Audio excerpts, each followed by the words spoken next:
খুবই চমৎকার একটি জায়গা। ওই দেখেন সামনে পাহাড়, এরকম মন চাচ্ছে ওইখানে আমরা চলে যাই, কিন্তু যাওয়া সম্ভব না। খুবই চমৎকার একটা ভিউ। হ্যাঁ আসতেছে, মানে মোবাইলে তো একদম পরিষ্কার চমৎকার ভিউ।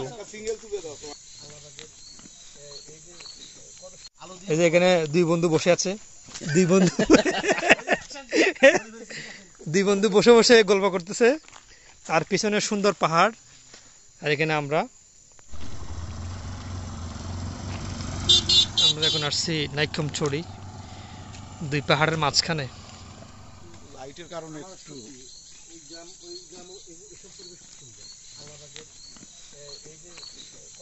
আমরা তাহেরকে অনেক অনেক ধন্যবাদ যে তার নেতৃত্বে আমরা একটা সুন্দর জায়গায় এসেছি।